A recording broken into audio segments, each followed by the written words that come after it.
सांसदों का निलंबन वापस लो, बेरोजगारों को रोजगार दो।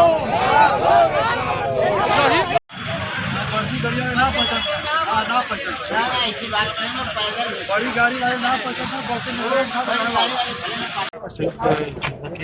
हाँ, जैसा कि आप देख रहे हैं कि सदन विपक्षहीन जानबूझकर किया जा रहा है। सांसदों को जो सवाल पूछने वाले लोग हैं उनको निकाल करके बाहर किया जा रहा है और सरकार तानाशाही पे उतारू हो गई है। 142 सांसदों का निलंबन करके और भारतीय दंड संहिता बदली जा रही है, भारतीय साक्ष्य अधिनियम बदला जा रहा है और आपका सीआरपीसी चेंज किया जा रहा है बिना किसी चर्चा के, बिना किसी वहां पर सदन में विपक्ष के उसको एक ध्वनि मत से पारित करा करके बदल दिया जा रहा है।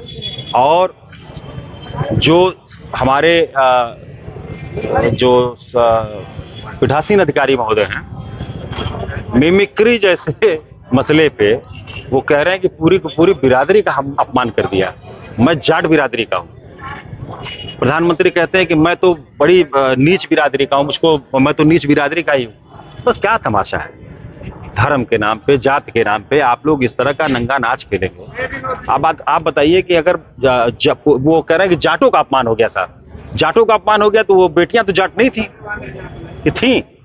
जाट बेटियां थी ना। वो किसान जो वहां पर 700 750 किसान मर गए तो कहां थे ये जाट साहब? इन्हीं की सरकार थी। तो मतलब आप गलत करो और कोई उसका मजाक बनाए, विरोध करे, ये भी बर्दाश्त नहीं आपको।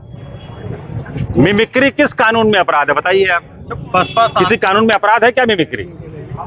और मिमिक्री होती है भाई, लोग कहते हैं कि हमारी मिमिक्री हो रही है, इसका मतलब हम सफल हो रहे हैं। और हमारे पीठासीन अधिकारी महोदय कह रहे हैं कि साहब मैं पूरे जाट समाज का अपमान कर दिया।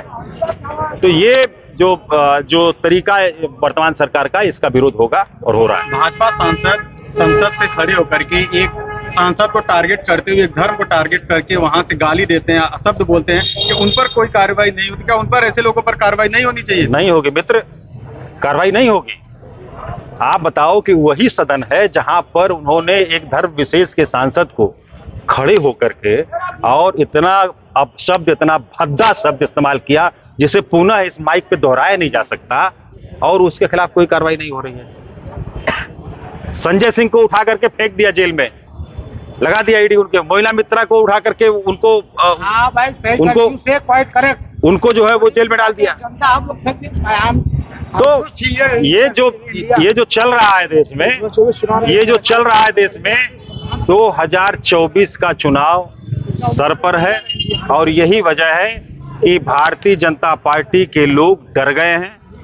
बहुत ही कमजोर किस्म के लोग हैं ये, और जिस तरह से पूरे संस्थानों पर कब्जा ये किए हुए हैं, भारत की जनता को, हमको, आपको, सबको मिलकर के जागरूक करना होगा। गठबंधन का जो अलगाव विवाद देखने को आपस में मिलता है, वो संगठित, कोई विवाद नहीं होगा, कोई विवाद नहीं होगा। सारे लोग संगठित होकर के और इस लक्ष्य को प्राप्त करेंगे, कहीं कोई विवाद नहीं।